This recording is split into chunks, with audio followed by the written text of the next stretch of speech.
Okey, dalam contoh 11 ini, so kita ada 5 pekerja, maksudnya disusun dalam satu meja bulat. Okey, meja bulat. So dalam tu dia susun A, B, C, D, E.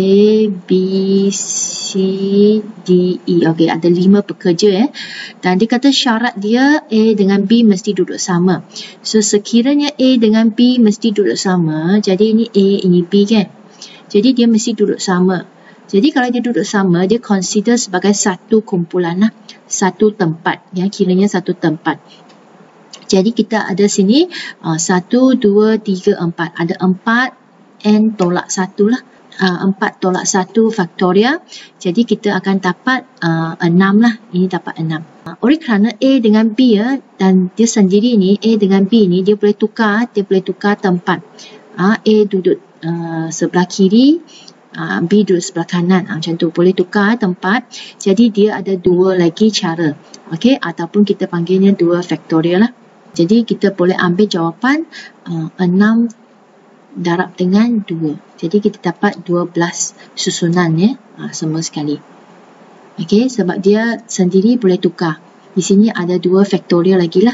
So kita boleh ambil 3 faktorial darab dengan 2 faktorial, kita masih dapat 6 juga. Ini cara untuk faktorial lah. Dalam buku teks ini dia tunjuklah bagaimana perubahan dia lah. So ini adalah 12 pilihan itulah yang dia selepas dia susun. A duduk sebelah kiri. Okey. Yang ini adalah B duduk di sebelah kiri. Dua cara untuk tukar. Jadi darab 2 dapat 12. Okay, mari kita lihat contoh 12 pula. Contoh 12 ini dia ada perkataan suasana. So dalam perkataan suasana ini dia nak susun dia. So kita ada 1, 2, 3, 4, 5, 6, 7 lah. Kita ada N sama dengan 7 kan, sebab ada 7 huruf di sini. Syaratnya di sini, kita kena tengok syaratnya. Syaratnya vokal sentiasa bersama. Jadi kita mungkin ada U, A ini mesti sentiasa sama. Maksudnya dia duduk sama dalam satu kumpulan. Ini satu kumpulan lah. Di sini kita boleh isi S, dan N yang tinggal lah yang di sini. Susunan dia ada 4 tempat. Jadi kita boleh guna 4 faktorial. Yang pertama 4 faktorial. Kemudian bahagi dengan 2 faktorial. Kenapa bahagi dengan 2 faktorial? Sebab ini ada 2 secaman di sini. Yang kedua, dalam dia sendiri dia boleh tukar tempat. Dia boleh tukar jadi A, U, A kan. Dia boleh tukar A, U ataupun A, U, A kan. Jadi ada 4 cara sebenarnya dia boleh tukar. Kalau kita nak tulis pun kita boleh tulis. Sini ada 1, 2, 3, 4 tempat. Dan dalam tu secaman ada 1, 2, 3 kan. Jadi 3 faktorial bahagi. So akhir sekali kita akan dapat 4 faktorial bahagi 2 faktorial. Kita darab dengan 4 faktorial bahagi dengan 3 faktorial.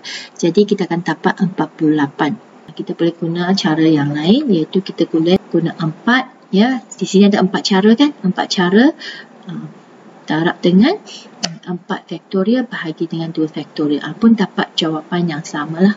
Okey, mari kita tengok bagaimana kita nak selesaikan soalan 13 ini aplikasi matematik lah. Dalam penyelesaian masalah tajuk pilih atur. Okey, cari bilangan cara nombor 4 digit yang dapat dibentuk daripada 2, 3, 5, 7 jika nombor tersebut adalah ganjil dan kurang daripada 5,000.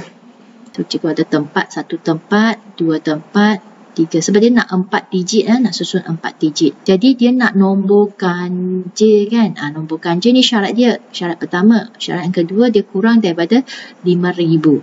Dia kurang daripada 5,000 ya. Kurang daripada 5,000. Okey, jadi depan dia tu, dia nak 2 ataupun 3 saja. So, untuk ganjil kita ada 3, 5, 7, betul? Jadi di sini ganjil akan lihat yang belakang kan, nombor belakang. So, kita ada susunan 3, 5 ataupun 7. Jadi, yang depan ini dia kena ada kurang daripada 5,000. Cikgu letak dia 2 dulu. Okay, kita sudah fix ini 1.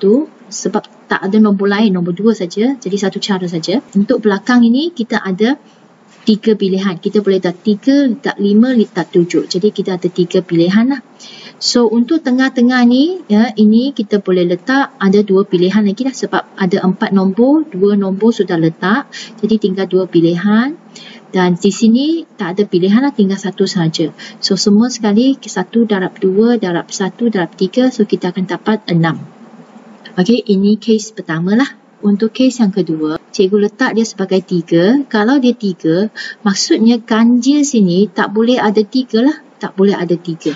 Jadi pilihan saya sini, saya kekalkan 3 di sini. Jadi saya 1 pilihan. Kemudian yang belakang ni, yang ganjil ni hanya ada 2 pilihan saja. Ada 2 pilihan saja saya tinggal. Okey, yang ini samalah. Dia masih ada 2 pilihan dengan 1 pilihan. Jadi akhirnya saya akan dapat 4. So kita ada keadaan pertama. Atau kita boleh buat keadaan kedua. Bilangan cara ialah 6 campur 4 di sini. Ada 10 cara. Itu dia. Kita kira lah. Kita buat latihan kendiri bersama-sama. Kita lihat nombor 1. Kita ada 5 huruf iaitu T-U-L-A-R. T-U-L-A-R. Dan dia nak susun dengan syarat pertama. Nombor 1A. Syaratnya berselang-seli. Nak selang-seli kita tengoklah vocal dia ada berapa? Vocal dia ada 2. Jadi consonants dia ada 3. Jadi kita ambil bilangan cara untuk vocal 2 faktorial, kita darabkan dengan 3 faktorial. Jadi kita akan dapat jawapan kita 12. Macam tu saja kita selesaikan untuk case selang-seli. Sekarang kita tengok bahagian B pula. Bahagian B dia kata dia nak susun bermula dan berakhir dengan huruf vokal.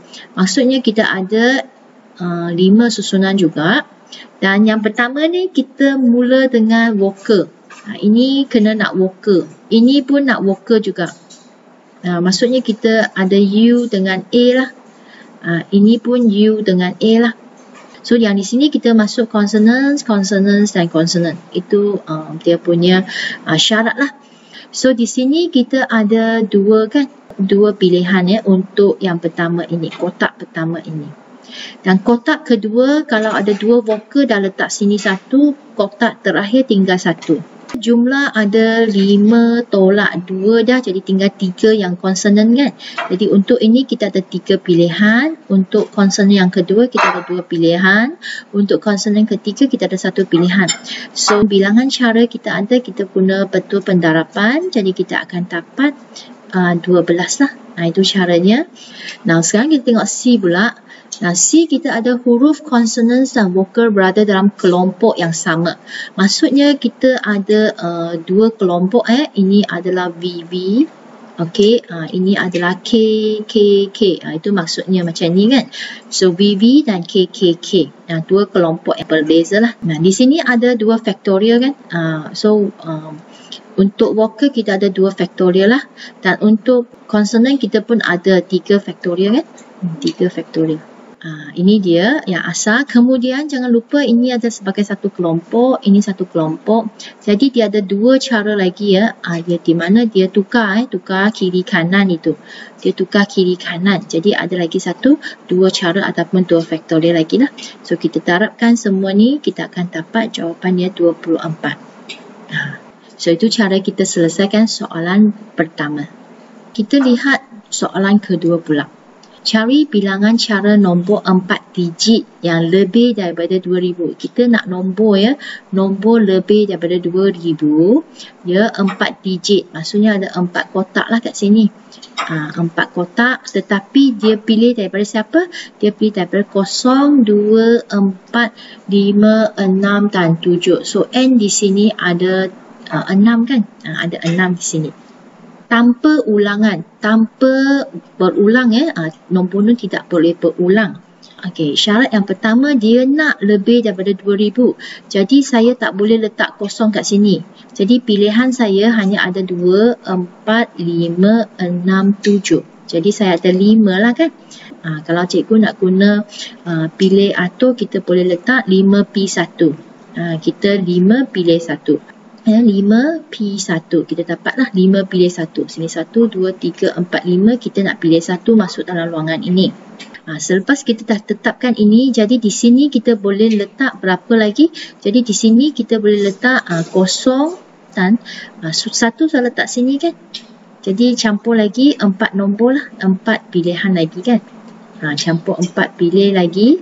So kita ada jumlahnya 5 pilihan juga. 5 pilihan, kita pilih 1. Kemudian kita tinggal 4 pilihan, pilih 1, dan kemudian last sekali kita dapat 3 saja, tinggal pilih 1. So kita darabkan semua ni, kita akan dapat jawapan dia. Ini cara pendarapan.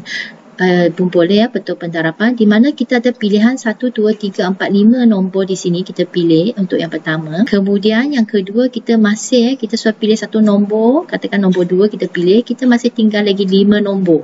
Jadi masih ada 5 pilihan lagi. Okey, tempat ketiga ni baru dia kurang ya, sebab kita ada 4 pilihan kan. Tinggal lagi 4 pilihan. Kemudian kita tinggal lagi 3 pilihan.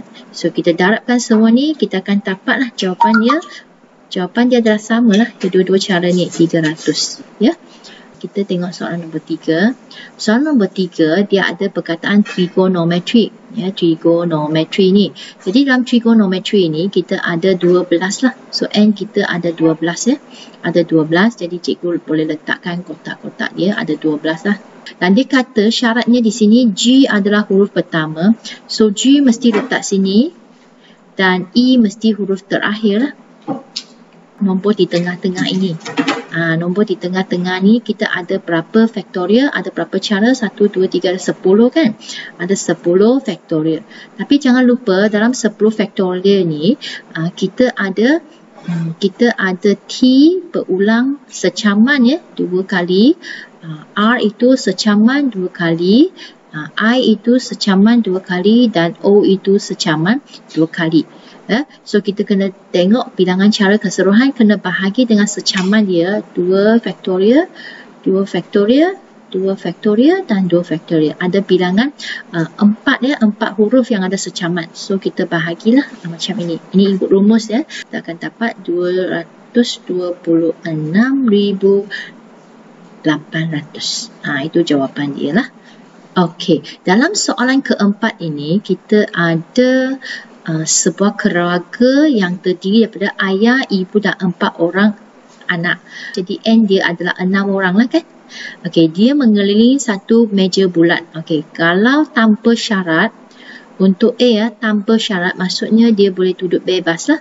Okey, ini 6 orang. Tak ada syarat, bebas ya.